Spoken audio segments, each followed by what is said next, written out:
I'm going to go live.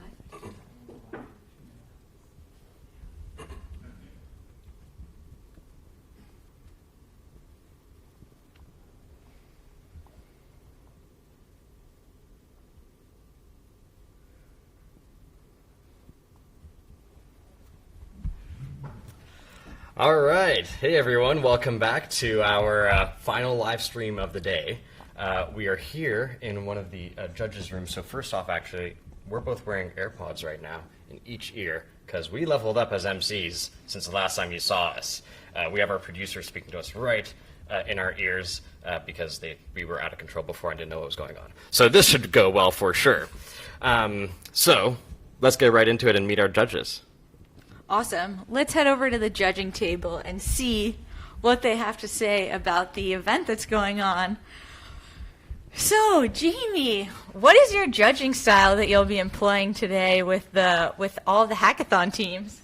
So I would call it a judging sandwich. So you give a compliment, a criticism, and then another compliment. That leaves everybody feeling really positive as they exit the room. Wow, that was an awesome answer. I'm super pumped to see how that goes. Now, Christina, you're a tough critic, and I know this because I work quite closely with you. So, what are you going to be keeping your eye out for as you see these presentations? Jamie's judging stuff.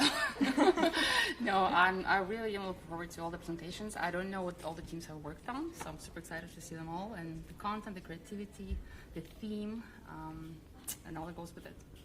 So out of curiosity for the whole room of judges here, do you guys have a sense of the projects? Have you spoken to any teams, or are you coming in blank? What's your general sense here? I'm gonna come over to you.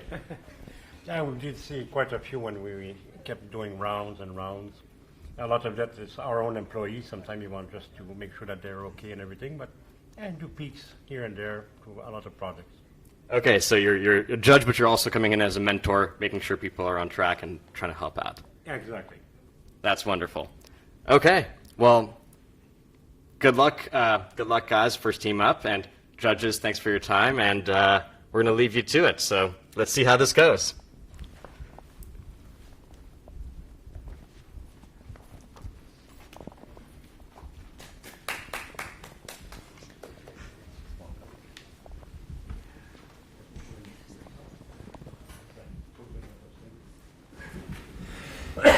Okay, now to serious business.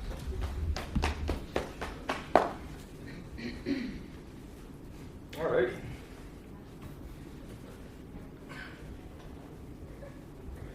Just give me 1 second here. Perfect. Alrighty. So we are the C Flats. There are 8 members on our team. Up here with me, I'm Matt, and we have Victor and Adam. So we'll be presenting our app today, and our app's name is called Chat Room. So just an overview of what we're going to go over. We're just going to talk about how it's related to the theme of Code Connects, as well as just kind of give an overview of what the app's all about, some of the features that are involved, potentially also a demonstration as well, and talk about some potential future considerations and features. So with that being said, I will pass it off to Victor. All right. Thank you, Matt. So Code Connects, I think it's fair to say, us being experts in the field, code has already connected us. But what we wanted to focus on was how does code connect our community? How does it connect people?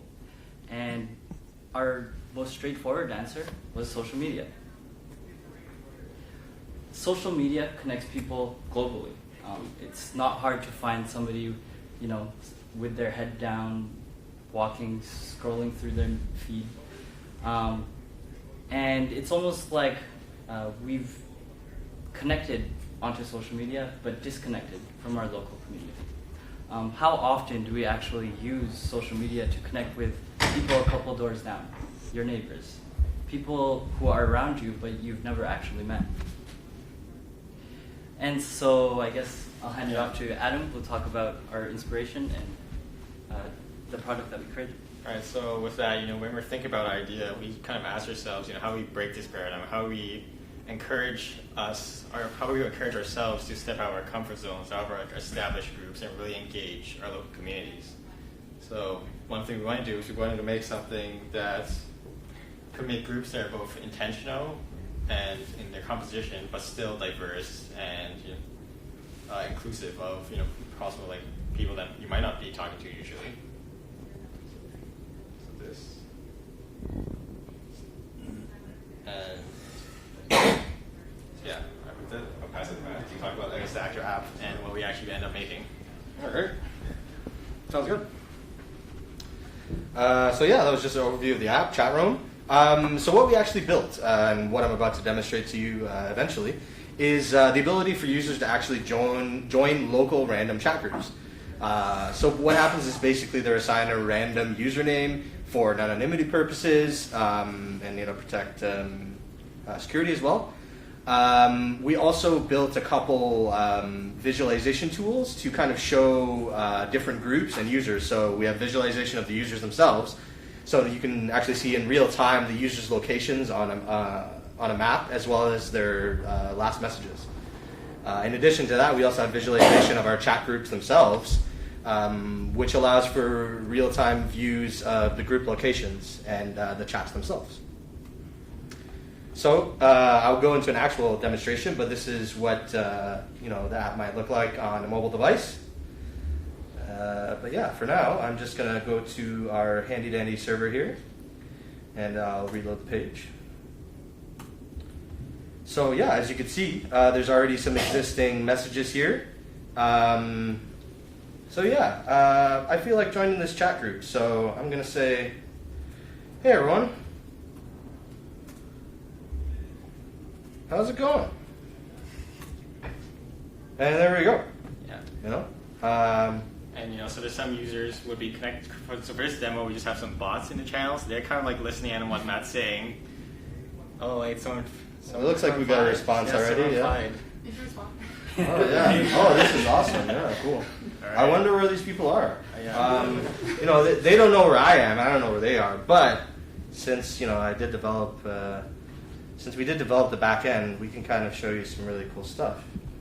So as I refresh this page, wow.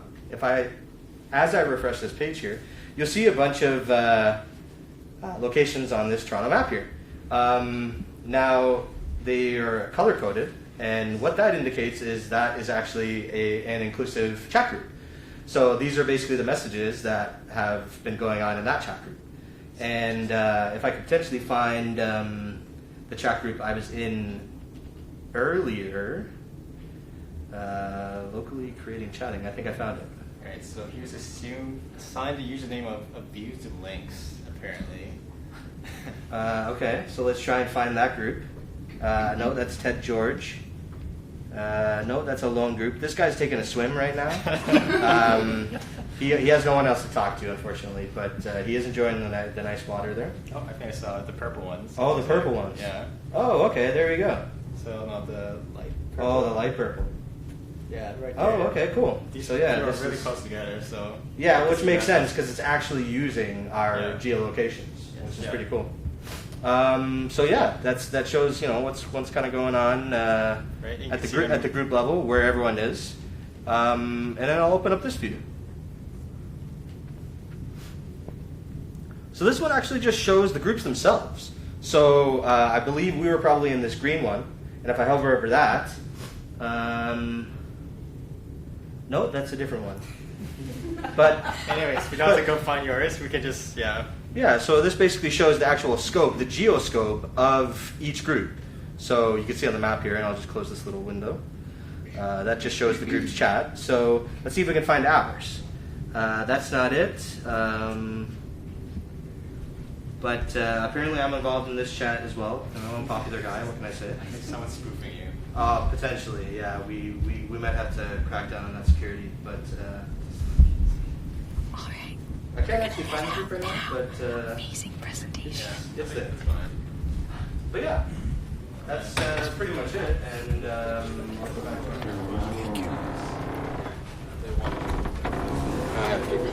Damn it. Wow, some exciting stuff at chat room. I saw that they wanted to take clout out of the cloud. That's a really deep stuff. I think a lot of people can resonate with that sentiment. I am a bit worried about the person who's in the water chatting back, but otherwise that's a really cool presentation. And we have another team here. Why don't we go and chat them up and see what's going on? So guys, you're up next after one more group. We're actually at 5:20 p.m. What's that? We're not the next team, we're after them. The one after them, and that's fine. You're here, so we're going to chat you up a bit. So how are you feeling? Are you ready for this, for your presentation?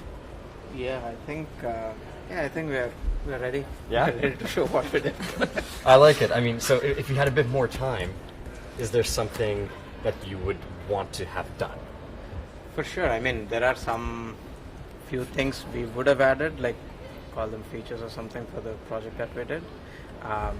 But I think for the presentation that we want to do today, we are ready with what we planned initially. Like the others are just bonus, right? So I actually spoke with Ronnie earlier, and I learned that part of your project was connecting the Twitter API with the Google API to track some voting trends. So are you guys planning on pitching this to Justin Trudeau in the next couple months? That'll certainly be a very good idea.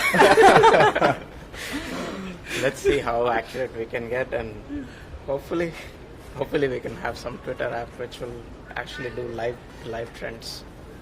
I think the last team that we just saw was using the Google Maps API, and it looked like somebody on the chat room was actually swimming in the Toronto harbor, which makes me think that it might not be accurate enough. We'll see.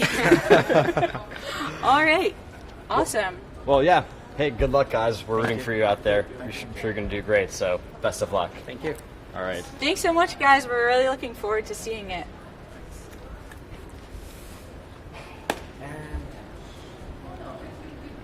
Okay, so we're gonna go head over to the other judging room. There's another set of judges, and there's a whole other teams pitching over there. I wonder if they're employing the same sandwich method that Jamie just talked about. But let's head in and actually figure out what's going on.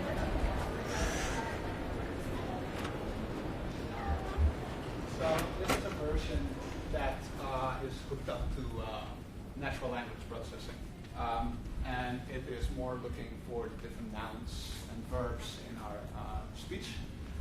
And it's kind of doing more targeted search for what it can hear.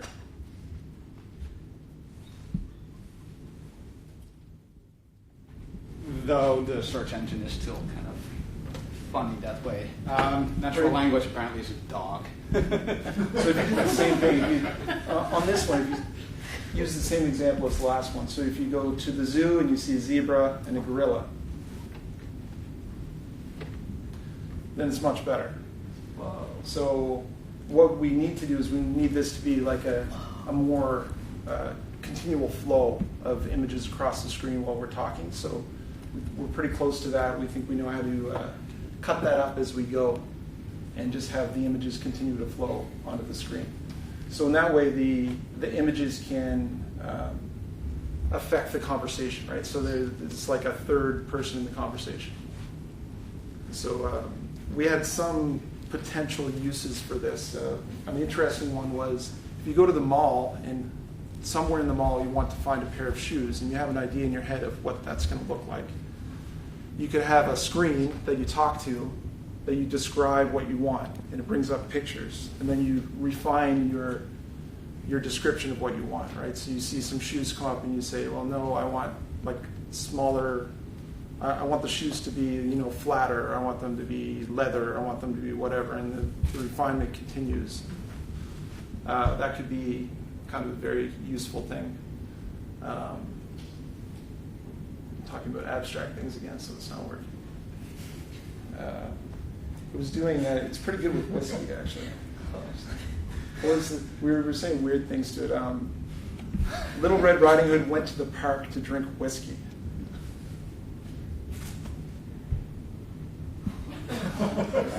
There we go.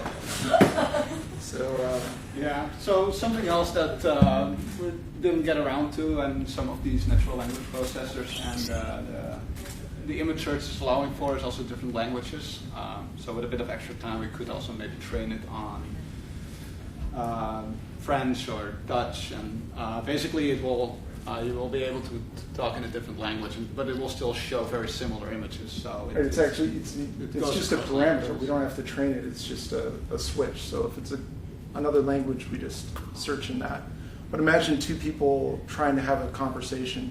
If there were images of what they were talking about in the background, that might be an easier way to learn a language. If you just had some context. So that's about as far as we got in 2 days. Any questions? I have the images that we were seeing here, the text in the images. Did you also do text to image, or were the images like Right. So baked voice with to it? text. Sometimes we refine the text in a couple different ways, and then we do text search on the images. So we pull out things that we want to search on from the text, and then we go and obtain the images. We have several different sources for the images. But the image, so it's just based on metadata against the image, not based on like the text in the image, like the text that was showing in the image. So it's just because. Oh no, we put that there. Yeah, put the text in Yeah. the image. Yeah, so this particular one, I actually used an API that takes like keywords to look for pictures and gives you back pictures, and I overlaid it with the keywords that it was using to find those images. So you kind of get some context of what it's trying to represent. The other version was a little bit more free flow. I think it was powered by Bing in the background. Yeah. So you could just give it whatever text, and it would come up with just about anything, but the longer the text was, the more abstract the results became. This one, as you see, doesn't always fill up the whole screen. It's mostly because some keywords, it just doesn't find anything, or it's too vague or too abstract, and I'll just kind of leave it blank and just kind of focus on whatever it is it can display. So what's the data source for this? For the pictures, Yeah. it's Pixabay. Pixabay. Okay. So we could use any number of sources for the image. It could even be like your own gallery from the trip you took last month or something. I'm pretty sure my phone already does this. I have a conversation, and then the next day, all these ads are popping up about things I talked about. Good for advertising. Did you guys think about building some sort of feedback model to improve the images somehow? Yes, actually. So we have switches. They're not quite working yet. But say if you wanted to lock in some of the context. So if you really wanted to talk about shoes, you would say like lock shoes. And then it's focused on shoes, and then everything else is about shoes. So something like that. So you can direct the conversation that way. And if you're done with that, you just say unlock and continue. That's good. Yeah. Or you can switch the data source and things like that also. Just What inspired you guys to pick this as your project for Coconut? we had a number of ideas. This was just one that had something visual to it, and it seemed easier than it ended up being. I think. The different languages being displayed by similar pictures makes it so that you kind of break language barriers and that connects one another. That was one of the ideas. Also, to be able to kind of tutor people and not just being restricted by the words you're saying, but being backed up by images it could find would make for easier communication. That was kind of the main driving factors. And also, like Paul was saying, this was one of the ones that made for better presentations. So. Big plus there too. I have a question here. So you gave a couple of different use cases that you could use this for. What would your top use case be if you had to go out and package this up tomorrow? What would your target audience be? If we had to sell this. Yeah. I'd say maybe, top use case. I mean, if we wanted to sell it, I think maybe the one in the mall might be a good use case. I can see that being popular. You go in there and then you narrow down what you want, and it tells you which store to go to. But of course, just to add to that, of course, the Or online. images would already be stored and provided by the actual mall. right? And as you narrow down and say, okay, men black shoes, and it's just going to show the shoes, and you say, okay, how about, larger sizes, and it's just going to show the larger sizes, and then I'm good, and it's just going to show you exactly which store it is and which place it is, and just go and buy it. Like a chatbot use case, like a regular chatbot, but with responding with an image.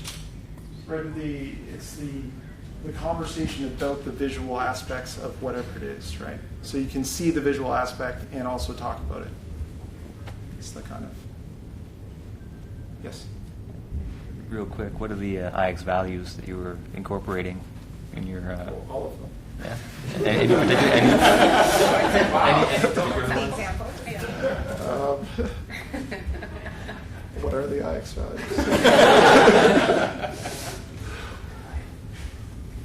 Does anyone know those?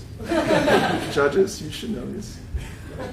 We know them all. It's ambitious. It was very caring. It was ambitious. That's true. Is it caring? It was humble. Is it caring?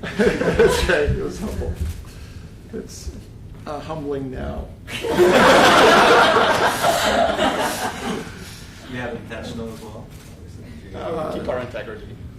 No, it was fairly intentional. Like we had a good idea of what we were trying to accomplish.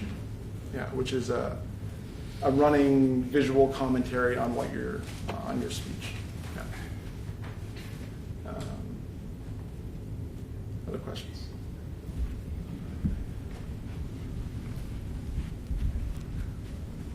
That was an amazing presentation. Thanks so much.